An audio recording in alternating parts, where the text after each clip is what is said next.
रीनू जी, अब ये सवाल उठता है कि अ, शिव जी ने इतनी ट्रबल क्यों ली कि हमारे तक ये सूत्र पहुँचे? इसका क्या उद्देश्य रहा होगा? जी। देखिए, शिव करुणा के सागर हैं, महाकरुणा। और जैसा शैव दर्शन में कहा जाता है कि मतलब शैव दर्शन क्या है कि पार्वती ने शिव जी से बहुत सारी प्रश्न पूछे और शिव जी ने जो उनके उत्तर दिए वो सबको मिला करके कि जो पार्वती को सीधा उन्होंने ज्ञान दिया वो शैव दर्शन है ना।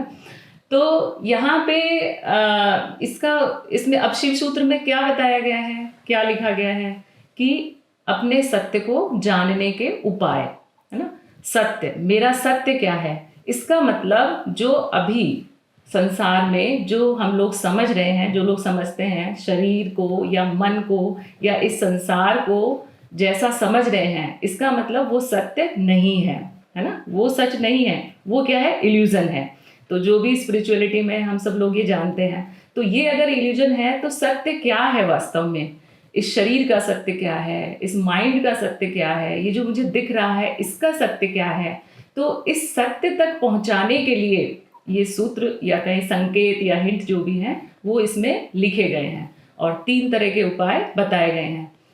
अब सत्य को जानने से होगा क्या, है ना, ये हम आगे और देखते हैं। पहले अभी आपने जितना पूछा कि क्यों ली, क्योंकि सत्य को नहीं जानने के कारण, इस इल्यूजन में फंसे होने के कारण ही सारी समस्याएं हैं, दुख है, या जो अभी पृथ्वी पर इस पूरे वर्ल्ड में जो इम्बैलेंस दिख रहा है नेचर के बीच में, जो पोल्यूशन से रिलेटेड प्रॉब्लम्स हैं या ग्लोबल वार्मिंग है, जो भी है वो किस लिए है, किस लिए है, क्यों? क्योंकि अपना सत्य नहीं पता है। अगर आप गहराई में देखें तो ये पता ही नहीं है कि मेरा सत्य क्या है और मेरा प्रकृति से संबंध क्या है ना, इसलिए। जी। तो एक्चुअली चाहे आप पर्सनल लेवल पे लें, चाहे आप सोशल लेवल पे लें, चाहे आप कंट्री लेवल पे लें, चाहे आप वर्ल्ड लेवल पे लें, तो जो भी प्रॉब्लम्स हैं उनका बेसिक रीजन क्या है, अपने सत्य का पता नहीं होना, संसार के सत्य का पता नहीं होना। अगर वो पता चल जाए तो ये सारी प्रॉब्लम्स भी सॉल्व हो जाएंगी। आप कह रही हैं कि हमें अपने सत्य के बारे में नहीं पता, लेकिन मैं तो जानती हूँ, आप भी जानती हैं कि आप एक प्रोफ़ेसर हैं और आप एक खूबसूरत महिला हैं और आप एक माँ हैं, आप एक पत्नी हैं, तो यही तो आपका सच है। ये हाँ, ये आभासी सच है, जिसको हम कह सकते हैं ये विसत्य है, पर ये सत्य नहीं है ना। और विसत्य क्या है, विसत्य जीवन जीने के लिए, ये जो जीवन दिख रहा है उसके लिए उपयोगी हो सकता है। तो विसत्य नाम इसलिए मैं दे रही हूँ इसको विसत्य, या कहें कि विसत्य इसको इसलिए कहा जा रहा है कि ये उपयोगी तो है पर ये आभासी है, ये वास्तविक सत्य नहीं है। वास्तविक सत्य सिर्फ एक है। जैसे मैं एक उपमा से समझाऊं तो ये कैसा है कि समुद्र है और उसमें बहुत सारी लहरें हैं।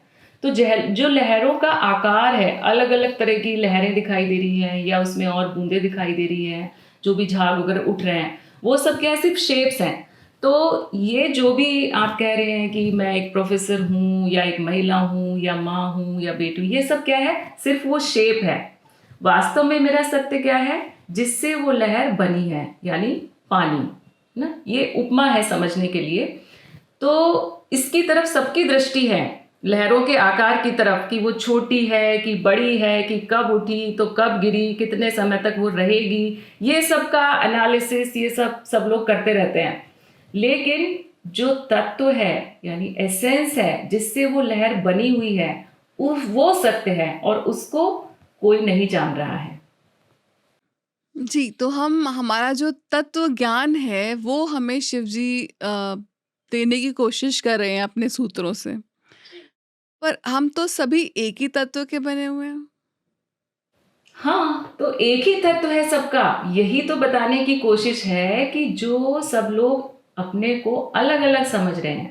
पहले तो देखिए प्रकृति में कि जैसे देखिए कि आप खनिज हैं, मिनरल्स हैं, फिर पेड़ पौधे हैं, फिर पशु पक्षी हैं, मछलियां हैं, तरह तरह तमाम ये जितने भी प्राणी हैं, उन सब से खुद को अलग समझना, और फिर ह्यूमंस में भी अपने आप को उनसे अलग अलग समझना, यानी ये भेद करना कि मैं सबसे अलग हूँ। तो यही तो बताने की कोशिश है कि जो तत्व है वो सबका अलग अलग तत्व नहीं है, एक ही तत्व है, और उसी में ये मिथ्या रूप दिखाई देते हैं। मतलब कि दरअसल मिथ्या मतलब ये आभासी है, इल्यूजन है, इसकी सिर्फ प्रतीति हो रही है, वास्तव में एक ही तत्व है वो। जैसे कि मैं एक फिर से एक उपमा लेती हूँ कि जैसे स्क्रीन होता है ना, आप मूवी देखने जाते हैं तो उसमें जो स्क्रीन है, जो पर्दा है, वो तत्व है, सिर्फ वही एक है, और उसके ऊपर जो भी आपको पिक्चर्स जो भी दिखाई देते हैं, करेक्टर्स, वो सब अलग अलग हैं। तो आप बताइए कि वो सच है कि नहीं, मतलब वो सच है कि झूठ है, मतलब वो क्या है? वो तो तभी तक है ना जब तक स्क्रीन है, अगर स्क्रीन नहीं हो तो क्या उसके ऊपर वो पिक्चर्स दिखाई दे सकती हैं? तो जो अलग अलग है वो सिर्फ जो उसमें दिखाई दे रहे हैं तरह तरह के करेक्टर्स, रोल्स, सिर्फ वो है। स्क्रीन एक ही है, और वो स्क्रीन ही क्या है? तत्व है। तो मेरा तत्व कहना भी सही नहीं है, मेरा तत्व नहीं है, सिर्फ तत्व है। या कहूं कि मैं हूं भी कहना सही नहीं है, सिर्फ है, अस्तित्व है, और उस एक ही अस्तित्व में ये सब दिखाई दे रहा है, प्रतीत हो रहा है।